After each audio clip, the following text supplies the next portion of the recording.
할렐루야. 하나님의 은혜, 풍성한 은혜와 사랑하심이 여러분의 가정과 삶과 또 여러분의 속해 있는 모든 것 가운데 풍성이 있기를 주님의 이름으로 축원합니다. 하나님께서 구원하심에 있어서 고민을 하고 있는 것이 있습니다.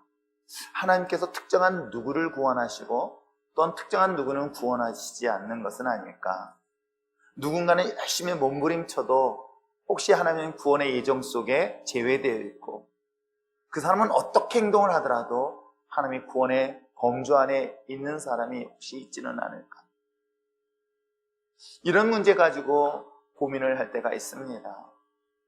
누구는 열심히 몸부림쳤는데도 몸부림치고 발버둥을 쳤는데도 그 이상에서 벗어나지 못하는 인생을 살다가 마감하는 사람이 있는가 하면 누군가는 별로 그렇게 노력하지 않았는데도 몸부림치지 않았는데도 더 풍성한 삶을 누리는 것을 보면 혹시 하나님의 특별한 섭리가 이렇게 나눠져서 그 가운데서 이렇게 누리는 것이 다른 것은 아닐까라는 고민을 할 때가 종종 있습니다.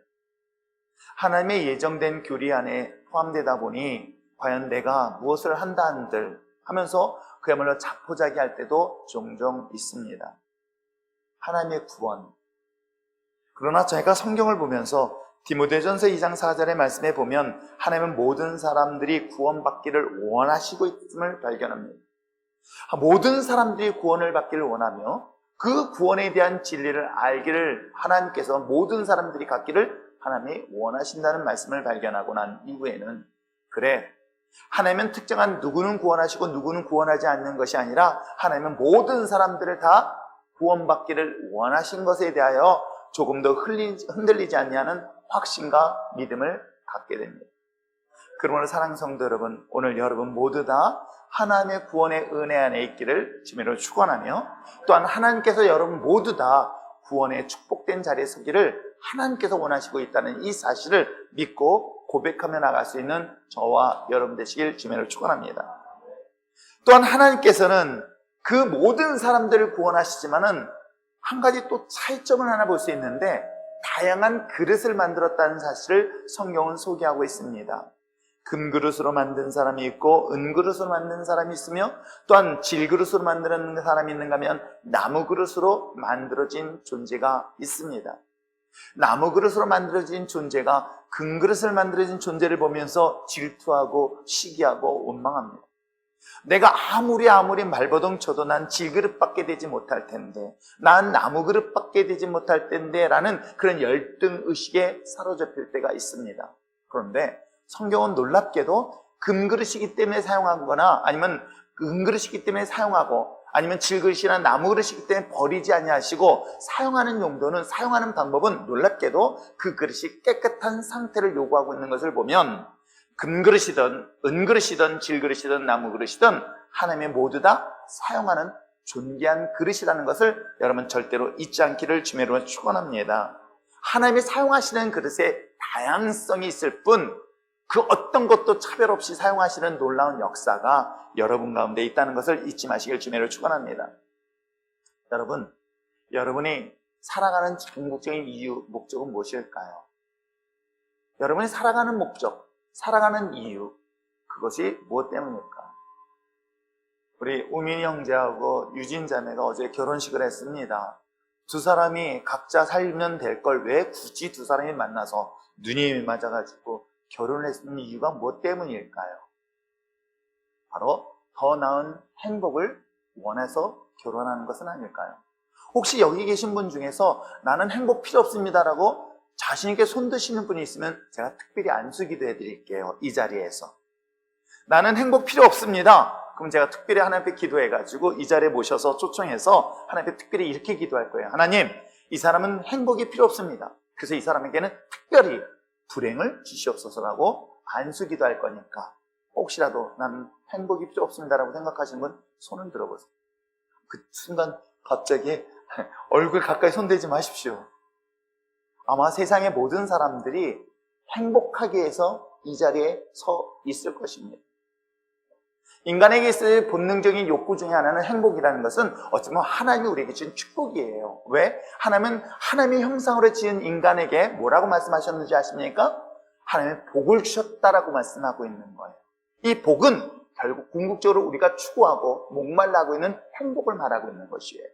그 행복을 하나님께서 여러분에게 주셨기 때문에 이것은 당연히 우리가 추구해야 될 본능적인 욕구일 뿐만 아니라 당연한 것이라는 것을 절대로 부정하지 않길 바랍니다. 근데 문제는 뭐냐면 내가 행복하기 위해서 얼마나 많은 노력을 했습니까? 여러분 돌아보세요. 내가 행복하기 위해서 좀 더 나은 행복을 위해서 지금보다 더 좋은 환경의 집을 얻게 되어지. 지금보다 좀 더 행복하기 위해서 혼자 있는 것보다는 내가 이 사람과 살면 더 행복할 거야 라서 배우자를 선택되어지. 내가 지금보다 더 나은 행복을 위해서 지금보다 더 나은 직장을 선택하고 등등의 것들을 지금 수없이 선택하며 이 자리에 오지 않았습니까? 그런데 정말 여러분의 행복하시냐는 질문 앞에서는 여전히 내가 행복하려고 선택했던 이 모든 것들을 통해서 여전히 행복하지 않기 때문에 만족할 수 없기 때문에 고민하고 괴로워하고 있는 것은 아닐까. 그래서 저는 정말 인간이 가지고 있는 가장 본능적인 행복을 만족시키는 건 첫째, 내가 누구인지를 발견하는 거예요. 내가 누구인지를 아는 것은 우리의 행복한 것에 대한 가장 중요한 첫 출발인 거예요. 내가 나를 알지 못한다면 아무리 많은 것을 가지고 있다 한다 한들 그는 행복을 경험할 수 있고 누릴 수도 없다는 것입니다. 그렇다면 나는 누구일까? 여러분, 내가 누구인가는 성경이 이 사실을 말하고 있습니다. 저와 여러분은 누구의 자녀라는 것이죠? 하나님의 자녀다. 내가 하나님의 백성이라는 거예요. 하나님이 나를 선택하셨고 지명하셨고 하나님의 형상으로 지음받은 존재가 누구라는 거예요? 나라는 거예요. 이게 얼마나 대단한 존재로서 발견하는 줄 아십니까? 내가 하나님이라는 자녀라는 사실을 발견하면요, 인생을 살아가는 데 삶의 수준이랑 가치 기준이 완전히 바뀌게 되어 있습니다. 그렇다면 내가 하나님의 자녀라고 한다면 그 하나님의 자녀로서 궁극적으로 우리에게 추구해야 될 목적과 목표가 있다고 한다면 뭘까 하면 바로 하나님을 기쁘시게 하는 것이 우리의 삶에 행복을 가져다는 첫 번째 중요한 요소라는 것을 반드시 경험할 수 있는 여러분 되시길 바랍니다. 하나님을 기쁘시게 하는 것이 곧 우리들의 행복하게 되어지는 그 열매인 거예요. 이거는 성경의 원리이기도 합니다. 그랬더니 우리가 생각할 때 하나님을 기쁘시게 하는 것이 내가 행복한 것이라고 한다면 억울한 것 같이 느껴져요. 여러분, 하나님 앞에 영광을 돌리고 하나님을 기쁘시게 하는 그 삶이 결국 우리의 삶 속에서 행복할 때 누가 기뻐하는지 아십니까? 하나님이 기뻐하세요. 우리 청년들이 이제 결혼을 앞두고 있는 청년도 있고요. 또 우리 결혼한 청년도 있습니다. 본인들이 더 행복함을 위해서 결혼을 할 때에 여러분, 그 행복이 저에게도 기쁨이 되는 거 여러분 아십니까? 아세요? 부모가 자녀가 아름다운 가정을 만들 때 사실 그 자녀들이 행복하지만 그것을 바라보고 있는 부모 또한 행복하고 기쁜 것 여러분 아시잖아요. 마찬가지라는 거예요. 하나님이 기쁘시다는 것, 곧 우리도 기쁘기 때문에 하나님이 기뻐하신다는 것을 잊지 마시길 주님을 축원합니다. 이것이 성경적 원리의 진리라는 것을 계속해서 성경에서 말씀하고 있기 때문에 여러분 잘 기억하시기 바랍니다. 세상의 가장 궁극적인 행복은 내가 누구인가? 나는 하나님의 자녀이다. 하나님의 선택한 백성이다. 라는 사실을 발견한과 동시에 나의 행복이 곧 누구의 행복이 될 수 있다? 하나님의 행복이 될 수 있고 하나님의 행복이 곧 나의 행복이 될 수 있다. 이 사실을 절대적으로 잊지 않고 나갈 수 있는 저와 여러분 됐으면 참 좋겠습니다. 이 사실을 발견하게 되어지면 어떻게 생각이 바뀌는지 아세요? 나는 세상에서 쓸모없어 라고 하면서 자기 자신에 대한 쓸모없음을 정말 낙심 가운데 고통 속에서 신음하는 사람들이 의외로 되게 많이 있어요. 여러분들은 하나님의 선택받은 자녀이고 그 하나님의 기쁨이 여러분 가운데 있다고 한다면 여러분 절대로 잊지 마십시오. 나는 세상에서 쓸모있는 자다. 따라하시면 나는 세상에서 가장 소중한 존재이다. 여러분 이 생각에 빠져 있으면요 어떨까요? 내 삶이 행복하고요 기쁘게 변하게 되어 있습니다. 그래서 저는 이렇게 생각해요. 정신 빠지신 분과 예수 믿는 사람은 비슷하다. 진짜 그렇다니까요. 정신이 잠깐 외출하신 분들이 뭐라는 줄 아세요? 내가 볼 때는 정신이 온전하지 못한데 자기를 왕이라고 얘기해요. 내가 볼 때는 환자인데, 아세요? 가진 것이 아무것도 없는데 자신은 부자로 착각해가지고 그 간호사한테 얘기합니다. 어이 비서 일로 와봐. 저 사람한테 1억 줘 라고 얘기를 합니다. 그랬더니 간호사가 뭐라는지 아십니까? 예 사장님, 예 회장님 드릴게요 하면서 종이에다 빈종이에다 쏙 써서 줘요. 그럼 옆에 있는 사람은 그거 가지고 진짜인 줄 알고 받는데 아니잖아요. 정신이 잠깐 외출한 사람들이 나타나는데, 여러분 이 사람들 그런데 하물며 하나님 믿는 자녀들도 동일한데 차이가 있어요. 하나님의 자녀에게는 정신이 나간 이 사람과 다른 것이 있다면 실질적인 삶에서 그 결과가 나타난다는 것이에요. 그러므로 사랑하는 성도 여러분, 나는 하나님의 거룩한 믿음의 자녀로서 세상에서 가장 소중한 존재라는 것 절대로 잊지 마시길 바랍니다. 이 생각이 바뀌게 되어지면요, 삶을 살아가는 자세가 달라지고요, 보는 관점도 달라지고요, 행복이 내 안에서 저절로 나올 수밖에 없다는 것. 그래서 예수 믿는 사람들이 왜 세상에서 왜 정말 해피바이러스를 나눌 수밖에 없는 이유가 바로 여기에 있다는 것 잊지 마시고, 여러분 진정 이 땅 가운데 아무리 코로나보다 더 어려운 상황 속에 있을지라도 우리 하나님을 믿는 자녀들이 세상 속에서 기쁨을 나눌 수 있는 저와 여러분 되었으면 참 좋겠습니다. 자, 오늘 본문에서도 이와 같이 하나님의 거룩한 믿음의 자녀들, 즉 불행하고 어둡던 시절 속에서도 여전히 정말 스타처럼 빛나는 사람들에 대한 이야기가 오늘 본문부터 출발을 합니다. 칠흑 같은 어두움 속에서도 기쁨을 줄 수 있는 믿음의 사람들, 저는 그 중에 하나가 저도 아닐까 생각해봐요. 세 사람만. 그건 유진이는 크게 얘기해야 된다. 유진이가 어저께 결혼식 하지 않았습니까? 제가 원래 결혼식에 전문 출신이잖아요. 전문가. 제가 두 가지 전문가 같아요. 제가 또 그러고 보니까 장례식 전문가, 결혼식 전문가. 그래서 결혼식 할 때마다 제가 은혜를 끼치는 건 제가 알겠어요. 근데 저는 어저께 제가 주례를 안 했는데 유진이 말로는 그 참석하시는 어르신들이 저를 보더니 너무 좋다고. 분들은 되게 기분 나빠하는데 아무튼 그렇습니다. 하나님의 은혜의 사랑하심이 여러분 어둠 속에 있는 그 가운데서 빛을 발하는 것처럼 저는 우리 율전교회 성도들이 그랬으면 참 좋겠어요. 하나님 믿는 자녀들이 아무리 세상에 한숨 쉴 일밖에 없지만 그 속에서도 하나님을 믿는 거룩한 믿음의 자녀들이 한숨의 소리가 아니라 기쁨의 소리로 바뀌어지는 그런 해피바이러스를 넘치게 나눌 수 있는 우리 율전의 신앙 공동체가 되어지길 저는 소망합니다. 자, 그러한 시대 속에서 이 칠흑 같은 어둠 속에 사사 시대가 열리고 있습니다. 자, 이 사사 시기, 사사라고 하는 이 사사 시기는 바로 왕이 없음으로 인하여 각기 자신의 왕처럼 자신의 소견대로 살았던 이야기가 사사기의 이야기예요. 그렇기 때문에 이 시대는 결코 밝은 시대라고 말할 수 없습니다. 어쩌면 희망적인 이야기보다는 슬픔의 이야기, 고통의 순간의 이야기가 이 사사기의 역사 시대의 이야기이기도 합니다. 그럼에도 불구하고 오늘 사사들을 주목하게 되어지면 지극히 무명한 자예요. 유명한 사람들이 아닙니다. 모세같이 하나님께서 그를 위하여 드라마틱하게 준비된 인물들이 아니에요. 여호수아와 같이 모세 옆에서 훈련받았던 인물도 아닙니다. 수많은 무명의 사람들인 거예요. 평범한 사람들인 거예요. 지극히 옆에서 볼 수 있었던 저와 여러분들인 거예요. 그런데도 불구하고 하나님께서는 그 희망이 없던 시대 속에서 희망의 메신저로서 역할을 감당하게 되었고, 치료하는 역사가 일어나게 되었고, 또한 놀라운 생명을 잉태시키는 그런 놀라운 역사의 주인공의 이야기들이 사사의 이야기라고 한다면, 저는 여러분들이 이 마지막 종말의 시대의 어둠 속에서 고통당하고 고통 속에 신음하는 자들에게 여전히 하나님의 복음을 아름답게 선전하며 나갈 수 있는 정말 하나님의 귀한 믿음의 사사로서 사명을 감당할 수 있는 저와 여러분 되시길 주님으로 축원합니다.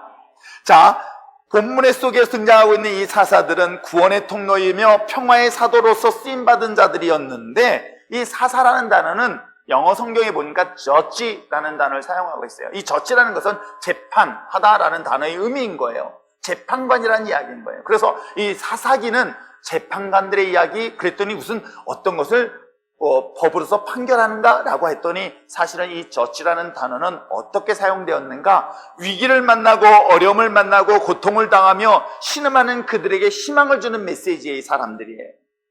우리는 재판관, 판사나 검사 정도 되어지면 그 사람의 죄를 잘못했으니까 너 징역라고 하는 이야기도 느껴지지만 성경 속에 등장하는 이 저치는 놀랍게도 죄 가운데 고통당하는 자들, 고통 속에 신음하는 자들을 심판하는 자들이 아니라 그들을 구원하는 자들로 소개하고 있으니 여러분, 바로 그것이 저와 여러분에게 주신 사명이라는 것을 잊지 마시기를 주님으로 축원합니다.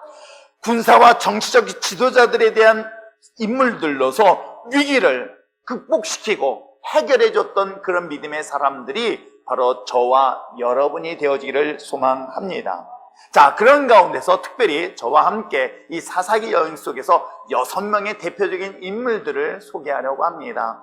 특별히 성경 속에, 구약 속에, 사사기 속에 등장하고 있는 6명의 사사의 이야기들을 들으면서 최소한 여러분들이 그 사사들이 행하였던 것, 그 시대적 상황들을 머릿속에 기억하여서 지금 이 시대 속에서 나의 삶에 어떻게 적용할 것인가를, 그리고 나는 어떤 존재로 쓰임받을 것인가를 발견할 수 있는 저와 여러분 되시기를 주님으로 부탁드립니다. 자, 그렇다면 오늘 성경 속에 등장하고 있는 첫 번째 사사 인물 누구예요?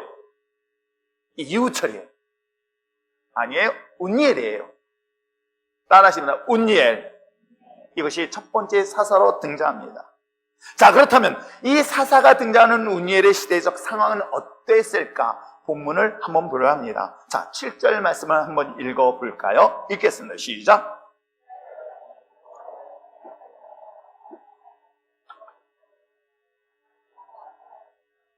이스라엘 백성들이 두 가지 하나님 앞에 죄를 범하고 있는 장면으로 본문을 소개하고 있습니다.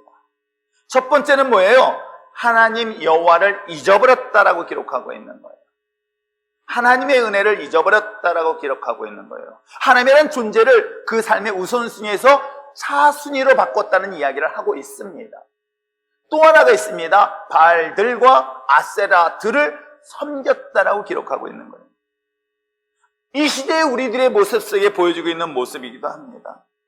왜 그들이 하나님을 잊어버렸을까? 여호와 하나님을 왜 잊어버렸을까? 그렇다고 해서 그들이 하나님을 떠난 것은 아니에요. 그들은 하나님의 곁을 멀리 간 것이 아닙니다. 문제는 뭐냐면 몸은 교회에 와 있습니다. 몸은 예배의 예전을 참여를 합니다. 중요한 것은 내가 몸은 여기 있어도 그 하나님의 은혜를 잊어버릴 수 있다는 이야기가 오늘 본문 내용인 거예요. 한번 볼까요? 자, 오늘 본문에서 이야기되는 그 여호와 하나님, 그 하나님은 어떤 분을 이미 앞부분에 소개하고 있습니까? 오랫동안 애굽 땅에서 종살이 하였던 그들을 구원하셨고 인도하셨고 함께 하셨으며 수많은 전쟁을 승리케 하셨던 여호와 하나님이라는 것은 이미 앞부분에서 이미 잘 알고 있는 내용이기도 합니다. 근데 문제는 뭐냐면 그 하나님의 놀라운 은혜, 즉 인도하심을 보았죠. 한번 생각해 보세요. 여러분이 만약에 지금 하나님 구름 기둥과 불 기둥으로 길을 인도하신 걸 눈앞에 보여주고 있어요. 그 엄청난 찬 바람이 부는 그 차가운 찬 이슬이 내리는 한밤중에 그 추운 날씨 속에서 하나님은 큰 불기둥을 통해서 따뜻하게 지켜주는 것을 눈으로 보고 있는 현장이 있다고 한번 상상해 보세요. 40도 이상의 뜨거운 태양빛이 바닥을 정말 막 타오르게 만드는 상황 속에 걷는다고 생각해 보세요. 얼마나 뜨거울까? 그런데 놀랍게도 그 뜨거운 태양빛을 구름으로 다 가로막으면서 어디로? 그것도 나가가는 길, 우리가 걸어가는 그 길을 고기만 막아주시는 거야. 제가 말레이시아 갔을 때 참 신기한 장면을 본 것 중에 하나가 뭐냐면, 제가 한국에서도 그런 장면을 그렇게 많이 보지 못했는데 거기는 스월에서 비를 한꺼번에 왕창 내려요. 우리같이 비가 부슬부슬 하루 종일 내리는 스타일이 아니라 비가 옵니다, 장마입니다 하면은 뭐 한 몇 분 동안에 엄청난 비를 한꺼번에 쏟아내는데 너무 재밌는 게요, 고속도로를 막 가는데 비가 엄청나게 와요. 막 엄청나게 와가지고 야 큰일 났다 하는데 가는데 갑자기 한 지점을 딱 지났는데 뭐예요? 비가 하나도 안 왔어요. 화내요. 안 가봐서 모르죠? 또 한 번은요, 고속도로 도로변인데 반은 비 오고 반은 안 와. 그러니까 이쪽은 비가 안 오는데 이쪽은 비가 오고 있어요. 야, 그 장면을 상상해 보니까 이런 거잖아요. 지금 내가 길을 걸어가고 있습니다. 옆에는 막 40도의 뜨거운 태양빛에 막 땅이 막 덜덜덜 끓어오르고 있는데 하나님께서 구름으로 나를 다 가려가지고 나만 우산으로 가리듯이 걸어간다 한번 상상을 해보세요. 홍해바다를 건너는 장면들을 기억해 보세요. 반석을 쳤더니 그 반석에서 포크레인을 긁은 거 아니에요. 다이나마이트로 폭파시킨 것이 아니라 그냥 작대기 하나 가지고 딱 때렸더니 어떻게 해요? 반석이 쫙 깨지면서 그 속에서 물이 철철철 솟아난다고 한번 상상해 보세요. 가끔 그래서 모세의 지팡이가 지금 내 손에 있으면 얼마나 좋을까. 괜히 땅 파가지고 지하수 파겠다고 몇백만 원 돈 안 들여도 난 그것만 한 번만 치면 얼마나 돈 많이 벌까 생각을 가끔 상상을 해봐요. 여러분, 그런 세대를 지금 세대들이 광야에 40년 동안 지나왔습니다. 그리고 약속한 가나안 땅에 도착했더니 그를 지배하고 있는 그 엄청난 대군들이 있어요. 여리고성과 같은 강력한 군대가 있어요. 한번 상상을 해보세요. 야, 칼을 들고 싸워야 되는가? 저들을 어떻게 전략적으로 이길 것인가 아니라 하루에 한 바퀴밖에 돈가 없어. 하루에 한 바퀴 돌고 두 바퀴 돌고 세 바퀴. 아마 그 여리고성 안에 있는 사람들이 황당했을 거야. 한번 생각해 보세요. 이제 젊은 사람들이 칼 들고 창 들고 막 왔는데 싸울 줄 알고 대비하고 있었더니 이 사람들이 그냥 한 바퀴 하루에 한 바퀴 딱 돌고 가네? 이게 뭐야? 얼마나 긴장했을까? 둘째 날, 셋째 날, 그리고 여섯째 날, 일곱째 날 딱 됐는데 뭐예요? 갑자기 성이 눈앞에서 와르르 무너지는 걸 한번 보세요. 그 전쟁 할만하지 않겠습니까? 이런 전쟁을 경험했던 세대들이 놀랍게도 이제 역사에서 사라집니다. 그리고 그 다음 세대가 바톤을 이은 이야기가 이 사사의 이야기인 거예요. 어찌 보면 오늘 이 시대의 우리들의 신앙생활 속에서 60년대, 70년대 그 신앙의 은혜를 경험했던 세대가 지나고 2020년도 시대에 살아가고 있는 우리들이 바로 그 다음 세대의 상황을 오늘 성경을 통해서 이야기하고 있는 것은 아닐까요? 그래서 오늘 성경은 그들에 대해서 소개하기를 3장 1절에 소개를 하고 있습니다. 읽어볼까요? 3장 1절 읽겠습니다. 시작. 여호와께서 가나안의 모든 전쟁들을 알지 못한 이스라엘을 시험하려. 여기서 시험하는 건 빼버리고요. 가나안 땅에서 전쟁을 경험했던 세대들이 사라지고 그 경험하지 못한 다음 세대들에 대한 이야기가 오늘 여기 이야기를 하고 있는 거예요. 애굽에서의 고통, 광야의 40년 동안의 훈련과 하나님의 기적 체험들, 가나안의 정복 전쟁을 통해서 놀라운 승리의 기쁨을 누렸던 그 경험한 세대들은 이제 모두 사라지고 이제 어느덧 세월이 지나서 내가 안정된 삶을 살고 있는 오늘 현실의 삶에서 어느덧 그들이 잊어버리고 있는 거예요. 어쩌보면 지금 청년들이 앉아있는 저들이 그들 중에 하나일 수도 있습니다. 부모의 세대의 신앙에서 지나서 그 다음 세대들이 이제 교회에 나오는 것은 당연한 것이야. 익숙해지는 거야. 근데 정말 중요한 것은 그 은혜를 잊어버리는 거예요. 하나님의 존재를 잊어버리는 거예요. 하나님의 존재 가치를 잃어버리고 살아가고 있는 지금의 이 시대의 모습으로 오늘 성경은 소개하고 있습니다. 그들이 악을 행하였다. 하나님 앞에 악을 행하였다는 것은 그 과거에 행하였었던 그 하나님의 은혜를 잊어버리고 마침내 습관처럼 드려지고 있는 예배 드려야들에 대한 이야기를 오늘 성경을 통해서 말하고 있습니다. 왜 그런지 아십니까? 이때 당시에도 여전히 하나님의 정한 예배들이 있었어요. 그게 유월절 예배였던 거예요. 하나님의 정한 예배는 여전히 그 속에서도 드렸던 거예요. 드리지 않은 것이 아닙니다. 이 사사시대도 여전히 하나님 앞에 예배를 드렸던 것을 분명히 볼 수 있습니다. 근데도 불구하고 가장 중요한 건 뭐예요?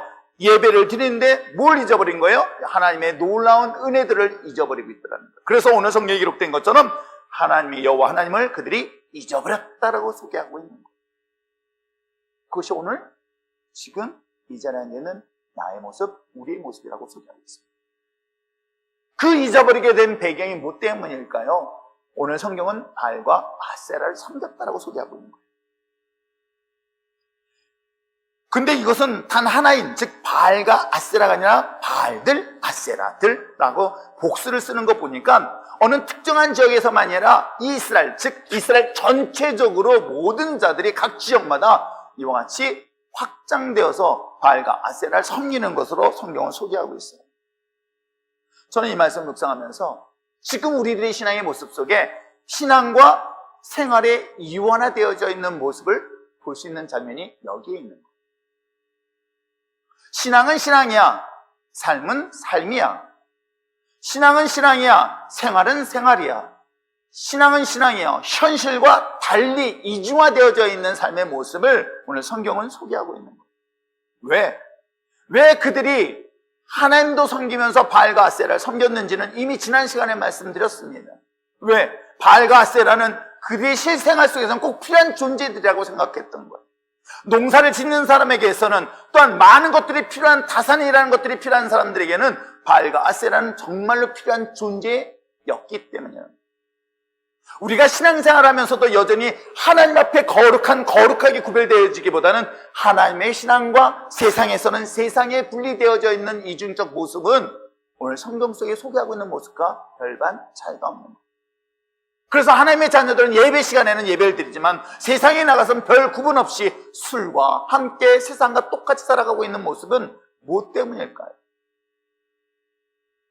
여러분 스스로에게 한번 질문 던져보세요. 과연 내 인생을 누가 책임질까에 대한 질문을 한번 던져보세요. 내가 세상에 살기 위해서 필요한 것이 무엇인가 한번 스스로 질문을 던져보세요. 내가 세상에 살기 위해서는 세상이 나에게 타협해야 될 것들을 적당히 할 때 나는 세상에 살 수 있어. 아니면 나는 세상에 살기 위해서는 내 힘이 필요해 라고 하는 사람 혹시 있지 않아요? 정작 내가 세상에서는 하나님만이 나에게 소중한 존재라는 고백보다는 내가 세상에서는 내가 어떻게 믿음대로 살아, 신앙대로 살아, 그러면 살 수가 없잖아. 그러니까 나는 그 순간에는 교회에서는 신앙생활을 할 수 있을지 몰라도 세상에서는 내가 세상에서 세상의 방법대로 살아야 돼 라고 선택하는 것이 오늘 이 시대적 상황을 동일하게 설명하고 있는 거예요. 여러분 어떻습니까? 그러한 상황에 있었을 때 하나님이 다음에 허락하신 것이 무엇인지 아십니까? 하나님은 놀랍게도 그들을 외면하지 않으시고 버리지 아니하시고 하나님은 그들을 징계하시는데 어떤 방법으로 징계했는가? 8절 말씀을 읽어보시길 바랍니다. 자, 8절 말씀 읽겠습니다. 시작. 여호와께서 이스라엘에게 진노하사 그들을 메소포타미아 왕 구산 리사다임의 손에 파셨으므로 이스라엘 자손이 구산 리사다임을 8년 동안 섬겼다. 하나님이 진노하셔서 하나님이 그들에게 자연의 재앙을 주신 거예요. 환경에 재앙을 주신 거예요. 내가 세상을 타협하면 세상이 나에게 유익을 줄 줄 알았더니 그 세상은 여전히 나에게 더 고통을 주더라는 거예요. 내가 믿고 신뢰할 수 있을 만한 것들이 이걸 붙잡고 갔는데 오히려 이것이 나에게 더 큰 올무가 되어 고통을 주는 거예요. 그래요. 돈이 중요합니다. 돈이 좋습니다. 돈이 좋아서 돈을 따랐는데 그 돈이 나를 하여금 지배하게 되어지고 나를 고통을 주더라는 거예요. 그놈은 돈만 없으면 고통당할 일이 뭐가 있겠습니까? 여러분 생각해 보세요. 돈 벌려고 사업장을 했습니다. 돈 벌려고 사업장을 했는데 그 돈 때문에 월세 내느라고 고생하고 있습니다. 여러분 이 본문이 그 얘기를 지금 하고 있는 거예요. 자, 보시기 바랍니다. 하나님께서 그 분노하셔서 특별히 소개하고 있는 왕이 누구냐면 메소포타미아 왕이에요. 그리고 구산이라는 왕이에요. 그 다음에 리사다임이라는 것은 별명이에요. 그러면 메소포타미아의 왕, 구산 이렇게 소개하면 됩니다. 그럼 메소포타미아는 지금 뭘 말하는 줄 아십니까? 여러분 유프라데스와 티그리스 강의 유역에 있는 지배하고 있는 나라예요. 국가예요. 유프라데스와 티그리스라는 강이라면 떠오르는 사람이 있어야 돼. 바로 여러분이 잘 알고 있는 아브라함의 고향이에요. 갈대아 우르라고 하는 이 지역이 티그리스와 유프라데스 강의 하구 쪽에 있는 도시예요. 그렇다면 메소포타미아라는 것은 이 티그리스와 유프라데스 강 전체를 장악하고 있는 국가란 말이에요. 그렇다면 누가 떠올랐냐면 아브라함, 즉 이스라엘의 원조라고 얘기할 수 있고 조상이라고 말할 수 있는 이 땅에 있는 지배하고 있는 이 구산이라는 왕의 고통을 8년 동안 받는데 그 사람을 성경은 뭐라고 소개하고 있습니까? 리사다임이라는 것은 갑절이나 악한 자. 보통 악한 게 아니라 다른 사람보다 배나 악한 자라는 뜻이에요. 그래서 구산왕 하면 지독한 왕, 더 고통스럽게 우리에게 아픔을 주는 왕이라고 소개를 하고 있습니다. 이 본문을 보면서 그들이 하나님의 은혜를 잊었습니다. 하나님의 은혜를 잊었을 뿐만 아니라 세상과 타협했을 때 그 얻은 결과가 결국은 세상의 고통을 당하는 거예요. 그 세상의 고통은 바로 메소포타미아 구산이라는 왕으로부터 고통을 당하는데 8년 동안 신음하는 이야기가 오늘 성경 속에 기록되어져 있습니다. 그것이 현재 우리들의 삶의 모습은 아닐까요? 성경이 이것으로 이야기하는 것이 아닙니다. 성경이 우리에게 주는 교훈, 지혜는 바로 여기에서 답을 찾을 수 있기 때문입니다. 이 고통 속에서 그들은 어떻게 합니까? 하나님 앞에 호소를 합니다. 헬프미, 하나님 도와주세요. 하나님 도와주세요. 내가 비록 하나님의 은혜를 잊어버렸고 세상이 나를 도와줄 것 같아서, 세상이 나에게 유익을 줄 것 같아서, 세상이 나에게 행복을 줄 것 같아서 그것을 잡으려고 했지만 오히려 그것이 나에겐 고통이 되었습니다. 슬픔이 되었습니다. 아픔이 되었습니다. 주님, 헬프미, 나를 도와주세요라고 이스라엘 백성들이 외쳤을 때에 하나님은 그 소리를 외면하지 아니하시고 그들의 눈물의 소리를 들으셔서 그를 구원한 이야기가 바로 그 다음에 나오고 있는 거예요. 저는 이 말씀을 보면서 하나님의 믿음의 자녀들이 우리의 처한 환경 속에서 동일하게 우리의 삶에서 돌아왔을 때 하나님은 우리를 놀랍게도 회복하는 역사가 이룰 뿐만 아니라 그 회복된 저와 여러분이 또 다른 누군가에게 고통 속에 신음하는 자들에게 그 복음의 사도로서의 사명을 감당할 수 있다는 놀라운 이야기가 본문 내용일 수 있다는 거예요. 여러분 여기 등장하고 있는 운니엘 또한 이스라엘 백성이었습니다. 그 또한 그 땅에서 고통을 당했습니다. 구산이라는 왕으로부터 고통을 당했던 인물이기도 합니다. 그런데 정작 그가 하나님의 은혜 가운데 하나님의 도구로 쓰임받았고 마침내 이스라엘 백성들을 구원했던 것처럼 이제는 저와 여러분이 하나님의 돌아선 저와 여러분을 통해서 이 땅 가운데 고통당하는 자들에게 희망의 메신저 역할을 감당하고 소망을 나누며 꿈을 나눌 수 있는 아름다운 믿음의 율전의 신앙 공동체가 되기를 주님의 축원합니다.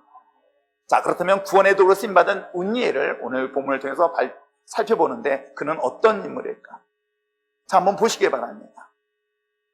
자, 9절 말씀 한번 볼까요? 9절 말씀 읽겠습니다. 시작. 이스라엘 자손이 여호와께 부르짖음에 여호와께서 이스라엘 자손을 위하여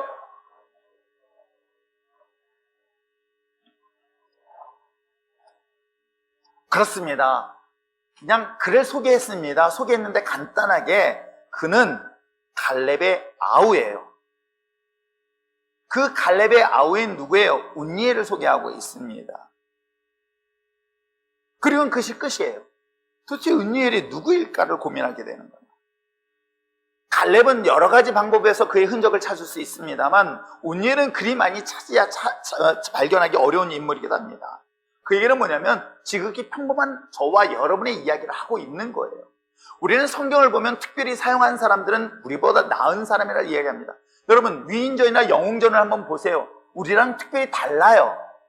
태생도 다르고요, 출신 성분도 다르고요, 또 자라는 환경도 달라. 어렸을 때 이미 천재성을 갖고 있어. 아닌가요? 달라요. 제가 혹시라도 S그룹의 같은 성이니까 그 그룹에 장남은 못해도 차남으로 태어났으면 제가 여러분 볼 일이 뭐가 있겠습니까? 근데 성경 속에 등장하는 인물들은 아주 지극히 평범한 사람들의 이야기인데 그 사람들이 하나님의 쓰임받는 자의 이야기를 하고 있어요.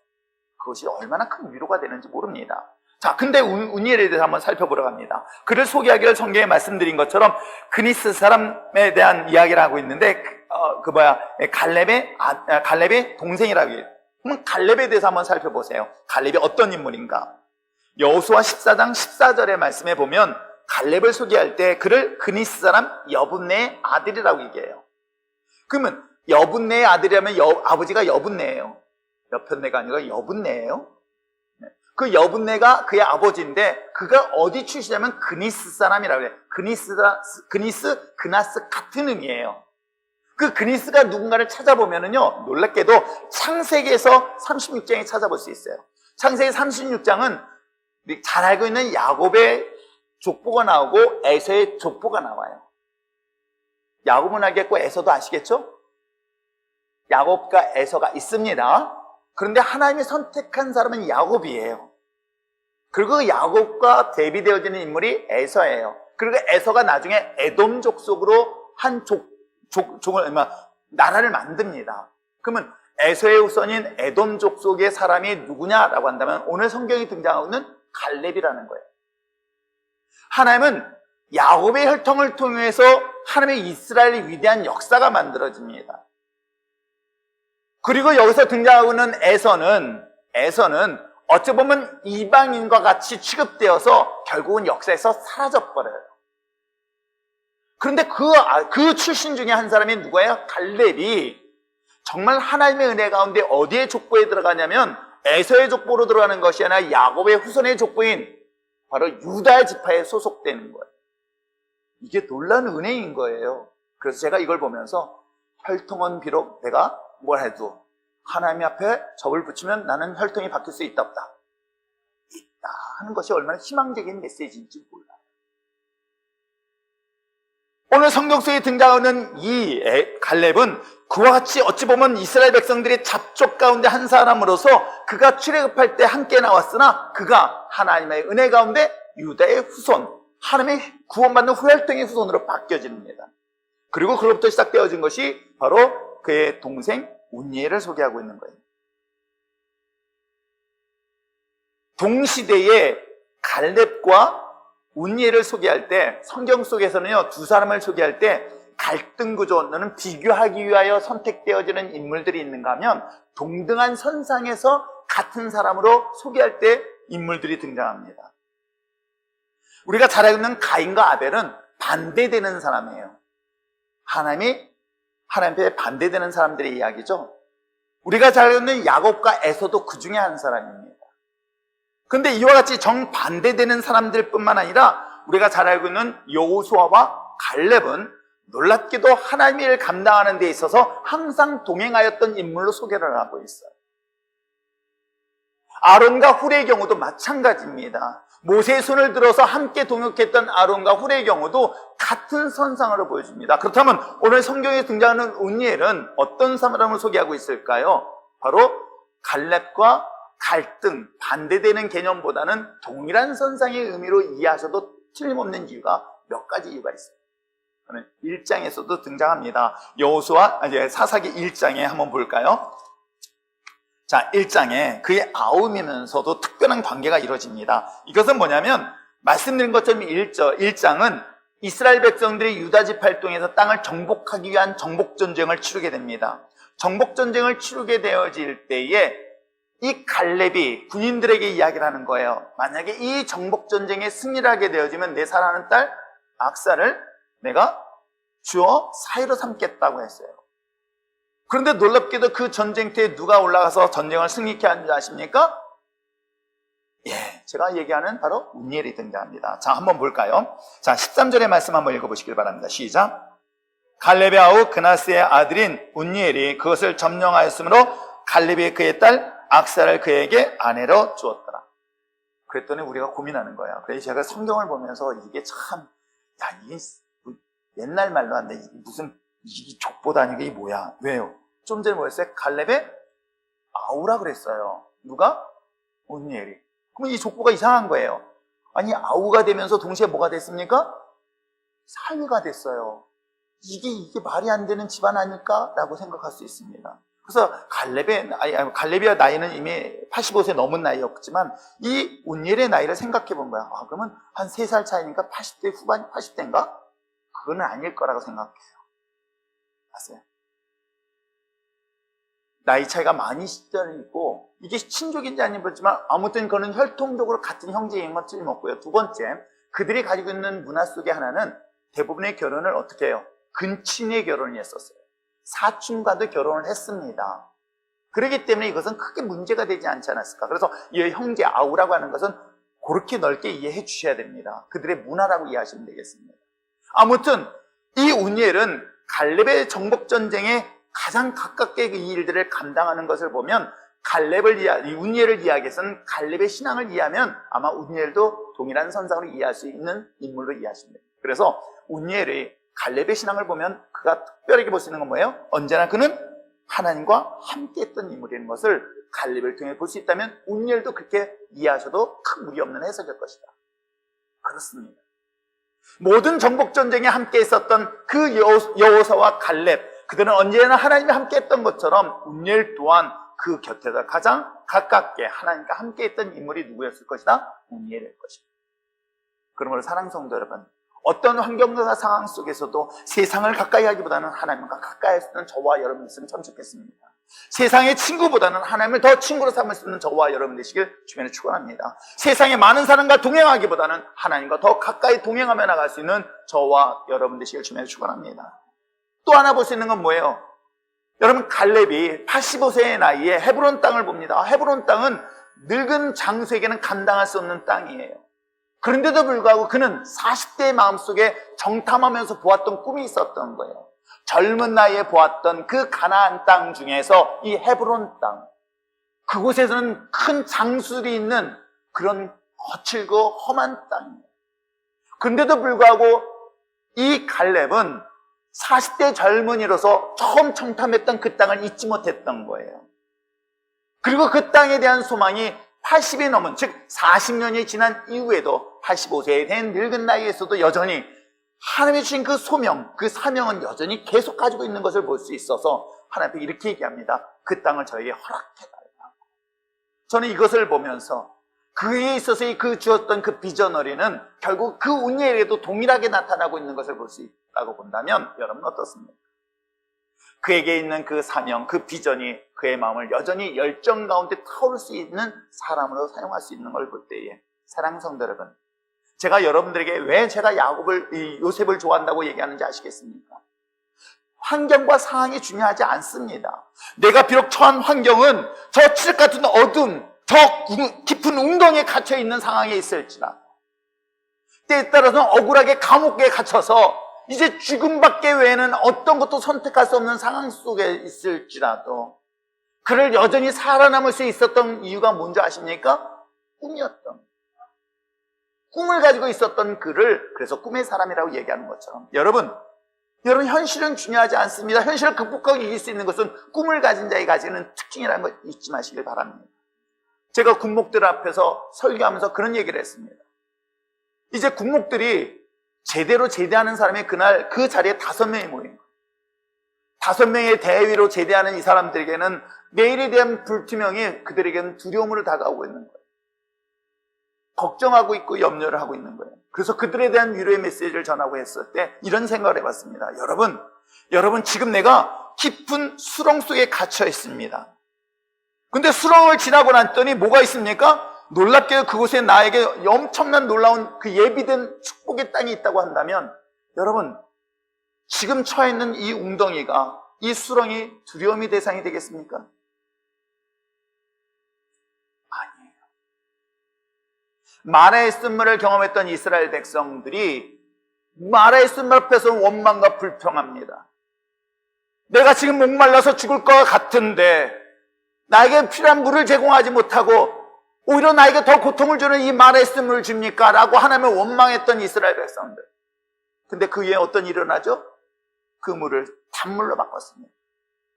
근데 그걸로 끝나지 않았습니다.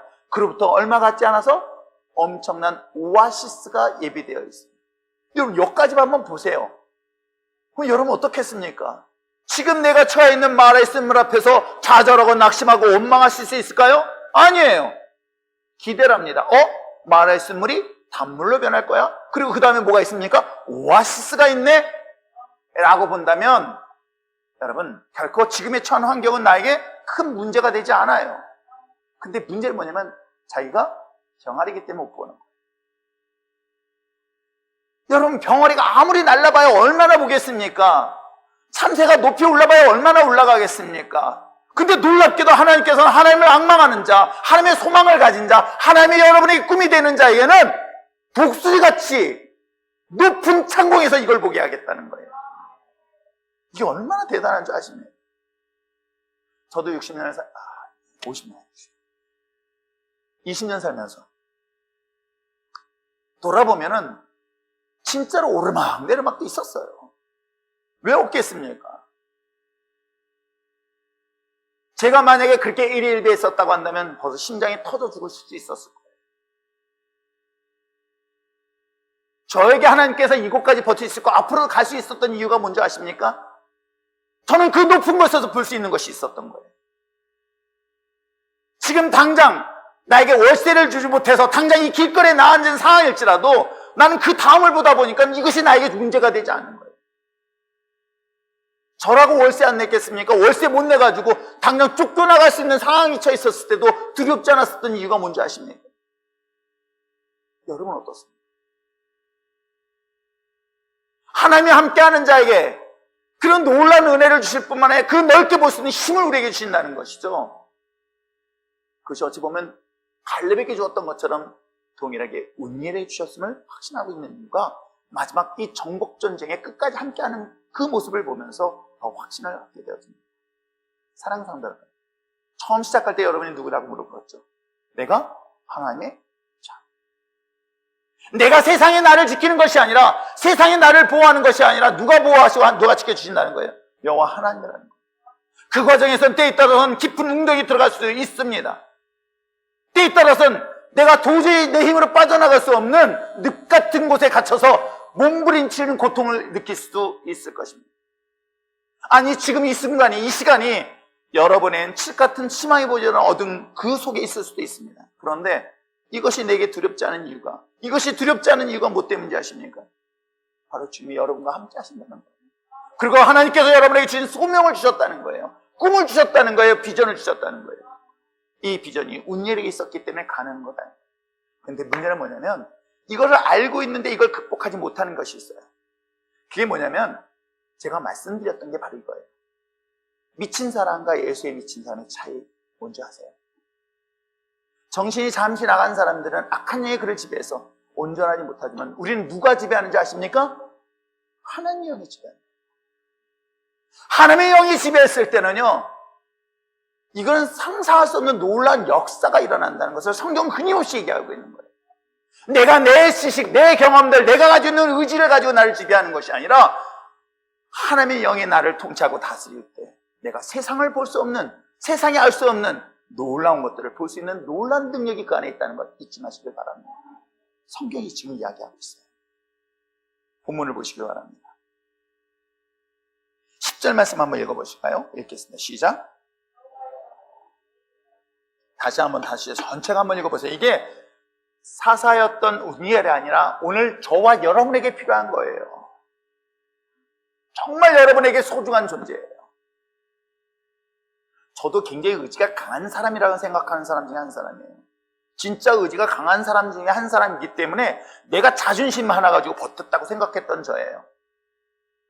그런데 하나님의 영이, 하나님의 성령이 나를 붙잡지 않았다면 전 여기까지 못 온다는 것을 저는 인정할 수밖에 없네요.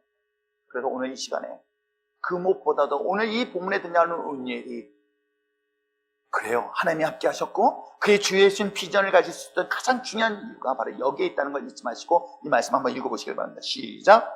여호와의 영이 그에게 임하셨으므로 그가 이스라엘 사사가 되어 나가서 싸울 때에 여호와께서 메소포타미아 왕 구산 리사다임을 그의 손에 운율의 손이 그를 통해서 이겼다라고 얘기를 하고 있는 거예요. 그렇습니다.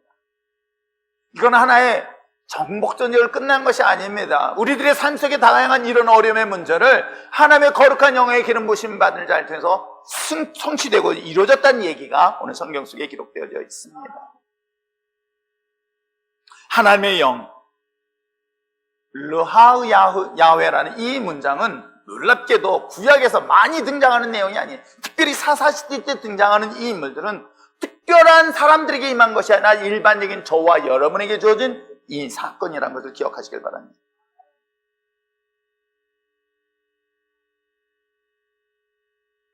위기와 두려움이 가득한 이 시대 속에서 여러분의 삶을 승리할 수 있는 방법이 무엇인가를 한번 스스로 던져보세요. 여기서 몸부림치며 최선을 다하지 않는 사람이 어디 있습니까? 땀 흘리며 수고하지 않는 사람이 누가 있겠습니까? 어디 있겠습니까?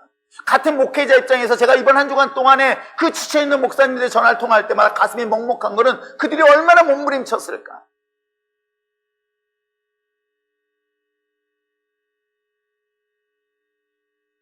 그러나 정말 유일하게 승리할 수 있는 유일한 방법, 정말 우리 가운데 승리할 수 있는 영광의 마지막 키, 승리의 키를 가질 수 있는 것은 바로 하나님의 영이 우리 가운데 다스릴 때예요.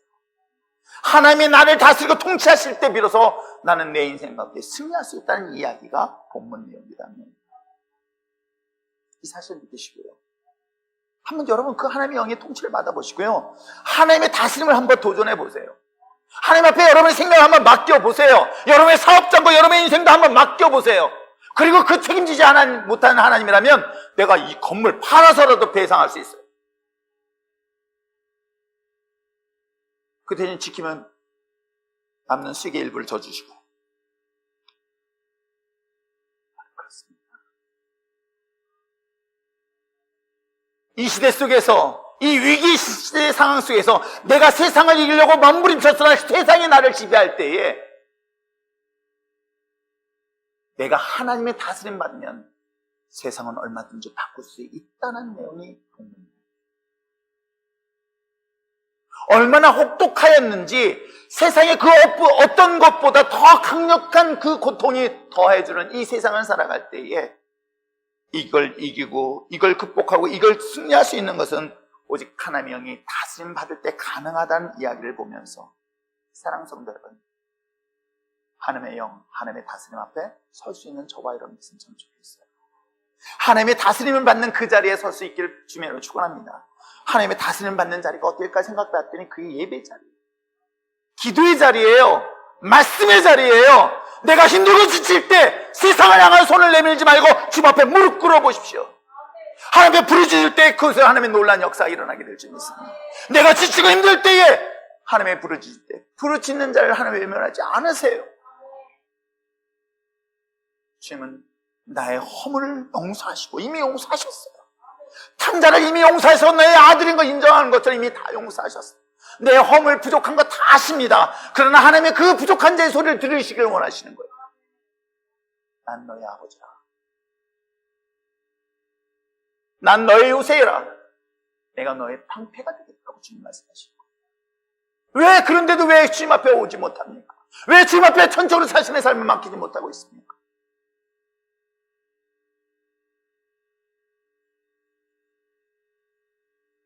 하나님의 은혜를 잊어버리고 떠나 세상의 통치와 다스림을 받을 때 세상에 나에게 도움을 주는 것이 아니라 나에게 위로가 힘을 주는 것이 아니라 오히려 세상에 나를 더욱더 지배하고 있는 시대가 지금 이 시대는 아닙니까?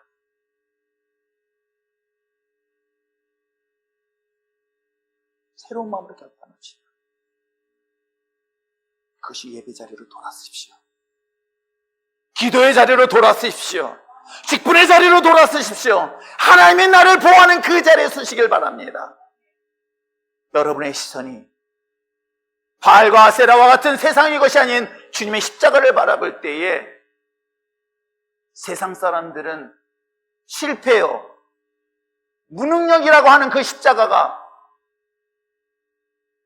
여러분의 삶을 역전시키는 놀라운 기적의 십자가가 될 줄 믿습니다.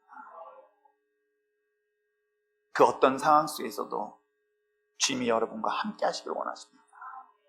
그 함께하는 그 자리에 여러분 나오십시오.